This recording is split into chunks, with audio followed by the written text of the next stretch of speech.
La COJER de Dakar félicite tous les responsables militants et sympathisants de la grande mouvance présidentielle du département pour le remarquable travail en capitalisant 252 189 signatures pour le parrainage.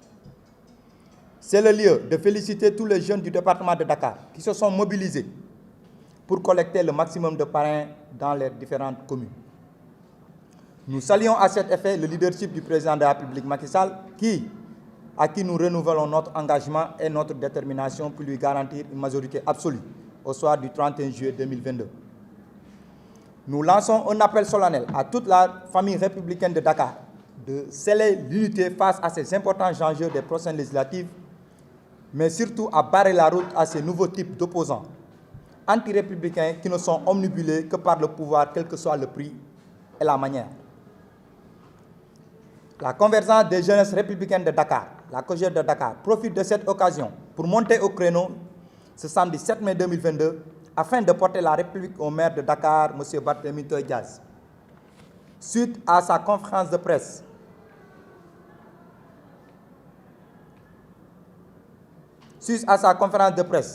tenue le jeudi 5 mai dans les locaux de la ville de Dakar, où il n'a pas raté par un argumentaire irresponsable, fallacieux et honteux de défier l'État du Sénégal.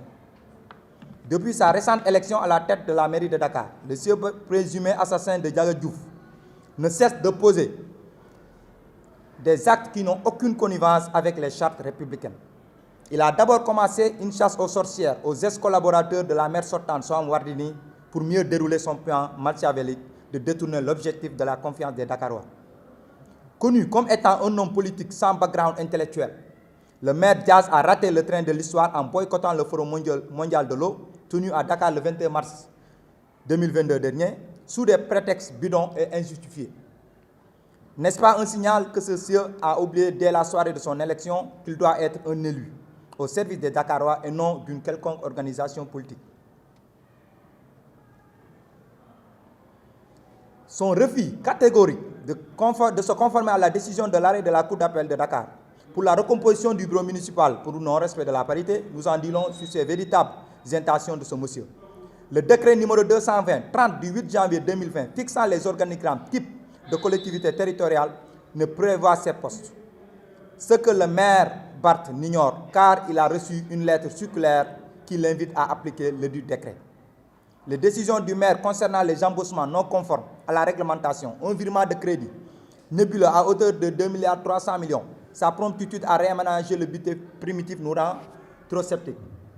Des virements à hauteur de 1,5 milliard, plus une augmentation de la rubrique de la participation diverse et des dépenses diverses à hauteur de 300 millions. Devant ces tentatives de détournement, qui n'ont aucun mobile d'autre que préparer la campagne électorale des prochaines législatives, le préfet doit être interpellé sur ces actes nébuleux et prendre les dispositions qui y sied. La COJER de Dakar ne peut aucunement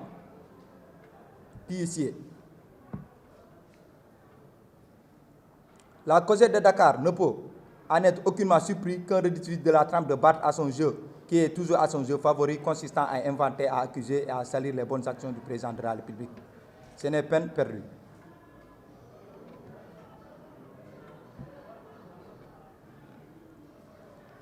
La COJER de Dakar, fidèle à ses missions politiques, ne cessera de mettre hors état de nuire toutes sortes d'entreprises visant à divertir ou à désinformer le Sénégal sur tous les projets que le gouvernement entreprend.